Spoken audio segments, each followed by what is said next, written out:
Parents के लिए या अपने एल्डर्स के लिए, अपने रिलेटिव्स के लिए टाइम नहीं है, फ्रेंड्स के लिए, तो उनके पास तो बिल्कुल भी नहीं होगा। मैं कभी अपनी बिटिया को हंसता हूँ, बेटा आपके और मेरे एज ग्रुप जो एज डिफरेंस है 25 साल का है, लेकिन मैंने आपके परदादा का यानी अपने दादा का वो कच्चे मकान का गांव का घर भी देखा है, मतलब गांव के वो कच्चे घर भी देखे हैं मकान जो, और लाइट नहीं आती थी, 4-4 घंटे लाइट आती थी, 5-5 घंटे 24 में से हमने वो टाइम भी देखा है। गांव का पूरा माहौल जिया है। शहर में आए बेटा, आपके टाइम तक तो 25 साल के अंदर हम इतना ज्यादा एडवांस हो गए जो 100 साल में हम तरक्की नहीं कर सकते थे। इतना इंटरनेट ने हमें फास्ट कर दिया, रूट से काट दिया।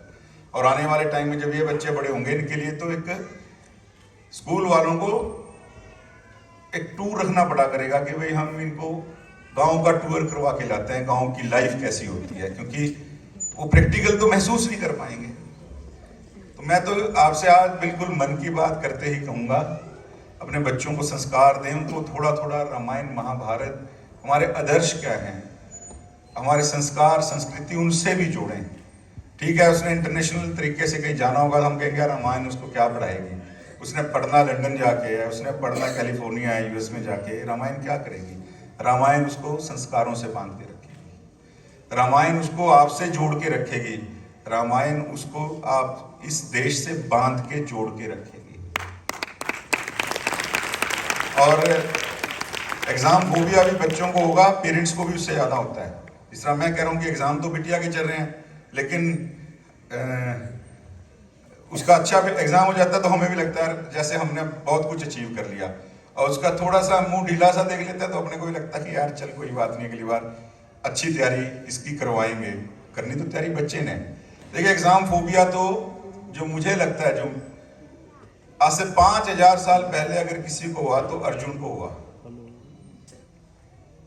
उसको पता था मैं क्या करने जा रहा हूँ। महाभारत का युद्ध जब लड़ना था, सेनाओं का डिवाइडेशन हुआ, सेनाएं खड़ी हो गई आमने सामने लड़ने के लिए। भगवान श्री कृष्ण ने जब रथ का लगाम संभाली रथ की, तो अर्जुन ने हथियार डाल दिए। अर्जुन ने वो गांडीव रख दिया साइड में कि मैं अपने पिता माँ पे, अपने भाइयों पे, अपने रिश्तेदारों पे ये बाण नहीं चला सकता। इतनी तैयारी के बाद सरेंडर कर जाना, तो ये भी एग्जाम फोबिया ही था। और मुझे लगता है कि अपने इतिहास का सबसे पहला एग्जाम फोबिया अर्जुन को हुआ था, जो आज हम अपने बच्चों को एग्जाम्स के टाइम पे देखते हैं। तो भगवान श्री कृष्ण ने उसको विराट रूप दिखाकर अर्जुन को उसका वो एग्जाम फोबिया दूर किया, और उसके एग्जाम फोबिया के नाते गीता का जन्म हुआ। मैं तो ये मानता हूँ अर्जुन के एग्जाम फोबिया को दूर करने के लिए ही गीता का जन्म हुआ।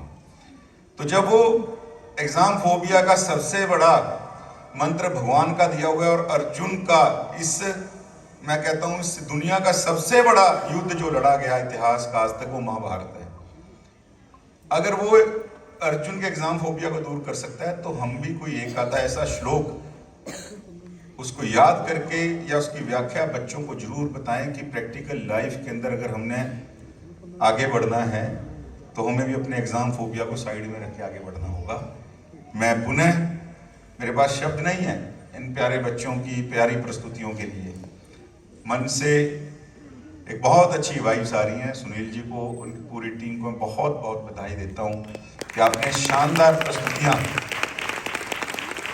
लाजवाब, इन सभी प्रस्तुतियों के लिए इनके पूरे टीचर्स को जिन्होंने तैयारी करवाई, मैं उनको भी और सभी प्राउड पेरेंट्स को, आपके सबके बच्चे इस नाते जिस तरह फूलों की तरह खुशबू यहाँ बिखेर रहे हैं, पूरे जीवन सुगंध बिखेरते रहें। मैं यही आशीर्वाद इन बच्चों को देता हूँ और यही शुभकामनाएं करते हुए उनके उज्ज्वल भविष्य की। आप सभी को बहुत बहुत धन्यवाद, बहुत बहुत धन्यवाद।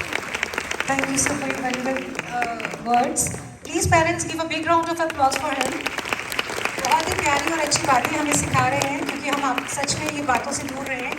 I would like to call Anu ma'am on stage, please. We would like to honor our chief guest.